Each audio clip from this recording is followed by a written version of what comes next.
and welcome back to Fizzy's Wacky World of Wrestling. This is part 2 of a review of the Tokyo Gurentai Tokyo Love Free show from January 16th, 2013 from the Shinjuku Face Arena in Tokyo, Japan.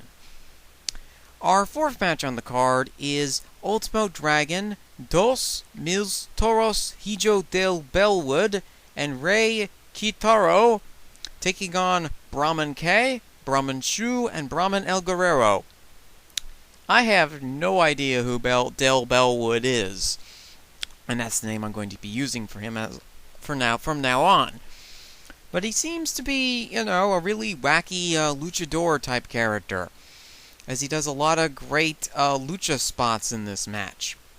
Rey Kitaro is Kitaro's Mexican cousin, who for some reason when he attempted to perform a 619 ended up hitting the middle part of the ring rope in a very sensitive area and crumpling to the ground in horrible agonizing pain.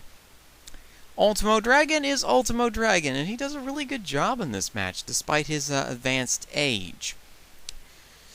The heels in this match are the Brahmin brothers, as well as their Mexican cousin, Brahmin El Guerrero, who looks suspiciously like Tomo Ishii, the New Japan Pro Wrestling wrestler. The Brahmin brothers primarily work in Big Japan Pro Wrestling and in Michinoku Pro, which is run by Jinsei Sasaki and the great Sasuke, the craziest politician to ever live. I am serious on that one. Anyway, at the midpoint in the match, the Brahmin brothers, after trying to steal Rey Kitaro's mask and Ultimo Dragon's mask, succeed with Del Bellwood, who is very angry and ashamed about this and covers his face, as is tradition in the Mexican luchador ways, that you don't steal a mask unless the mask is on the line, and in this case it isn't. There's a lot of really great lucha spots as well as some great heel antics by the Brahmin brothers. These two are absolutely hilarious in this match, constantly taunting the opposing members of the team and trying to rip off their mask. I also love the fake attempts at lucha spots on the outside by several of the performers. It was a refreshing change of pace and it was absolutely hilarious. Anyway, one of the Brahmin brothers decides to wear Del Bellwood's mask for some of this match until it is stolen by Rey Kitaro.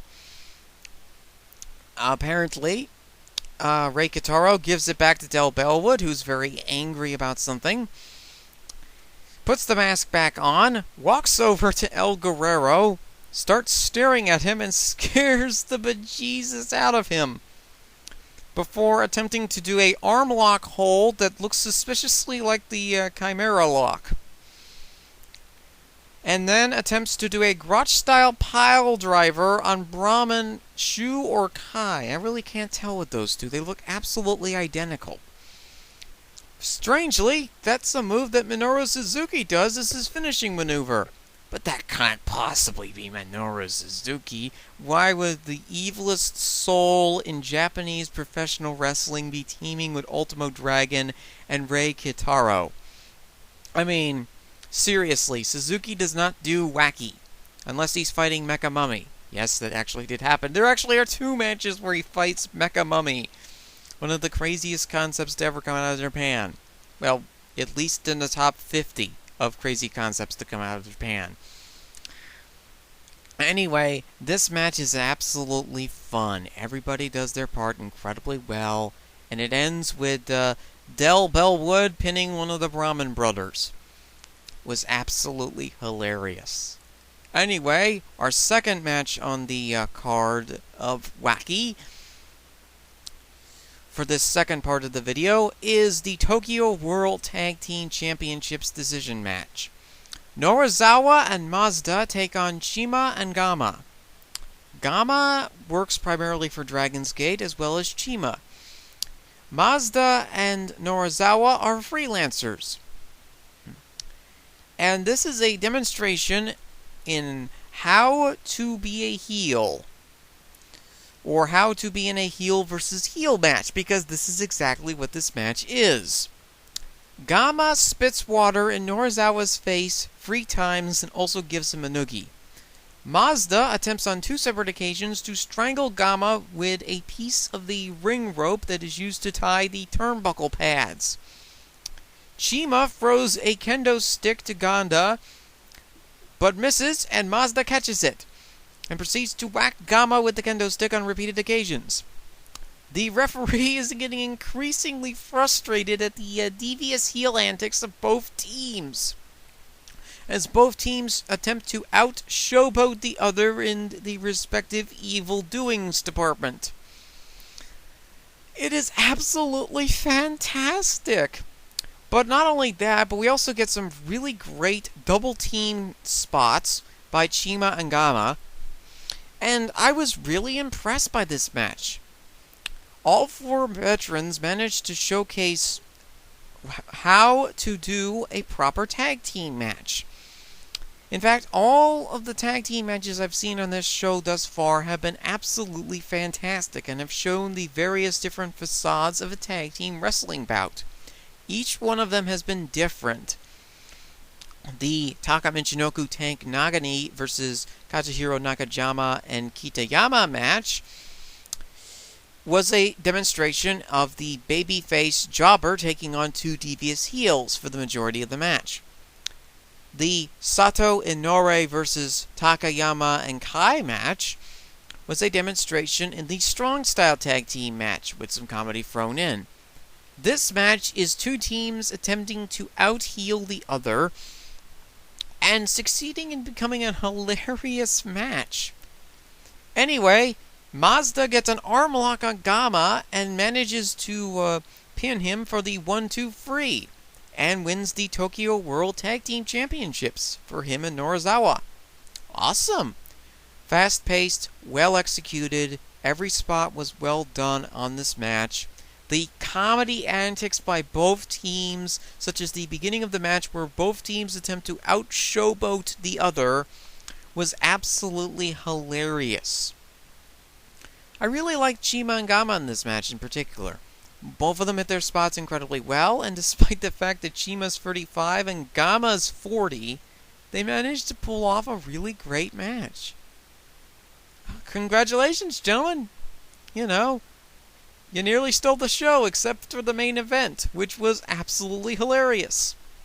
Sasashiro Tagi is an infamous Japanese wrestler.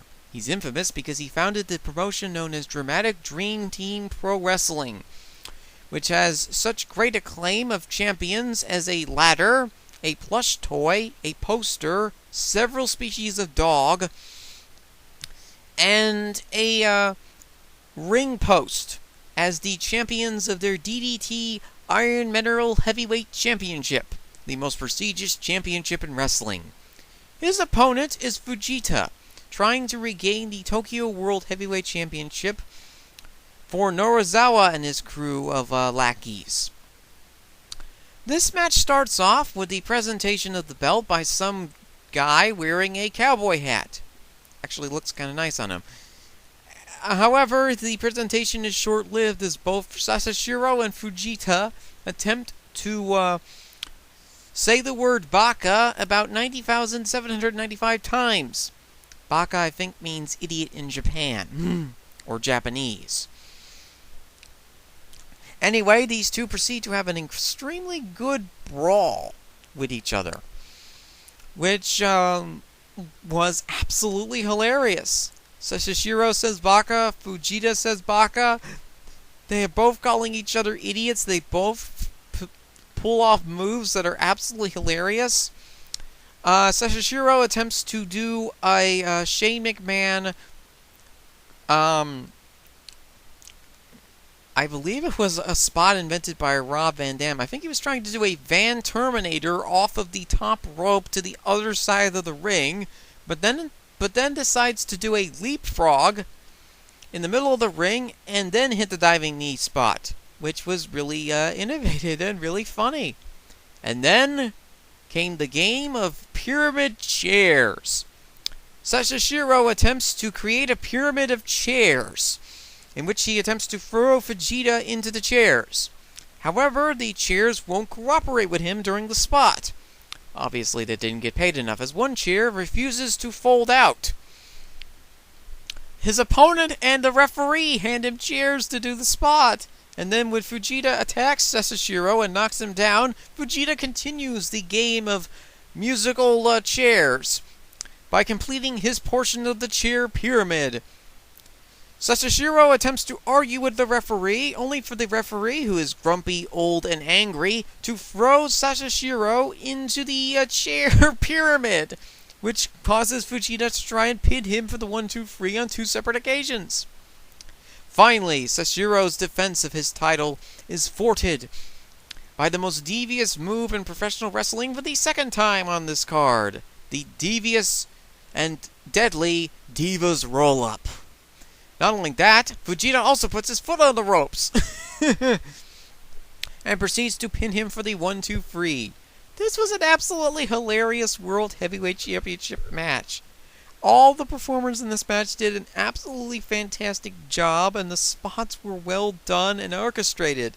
I've never seen a pyramid chair spot before. No, they didn't try and throw them into the chairs from the top of a chair. They throw them through the chairs. So if you're wondering about that spot. The referee was also absolutely fantastic at this match, and it was the second time the referee did an absolutely amazing job. The first was when Kitaro accidentally enraged high school fangirls of Kota Ibushi everywhere by accidentally headbutting, after being pushed by the referee, Kota Ibushi in the a very sensitive, painful area in the male anatomy, which will no doubt cause Kitaro to flee from Tokyo, while an army of pitchfork and torches wielding angry high school girls attempt to call for his blood for a sacrifice for their Ibushi-sama, I guess. Anyway, the Heavyweight Championship match was absolutely fantastic. All 6 matches on this card delivered, and I didn't expect that out of this indie show. I expected maybe 2 or 3 matches to be good in this card and the rest to be average. But all 6 were absolutely fantastic. The comedy was well done in each and every single match, and all the performers did a really great job. Props to them all. You should really go see this match. This card. It's absolutely fantastic, and I wasn't expecting that. All in all, I give this show an A+. Well done, gentlemen. Anyway, this has been 14 Fitzpatrick for Fizzy's Wacky World of Wrestling, and have a good day, ladies and gentlemen, and we'll see you next time.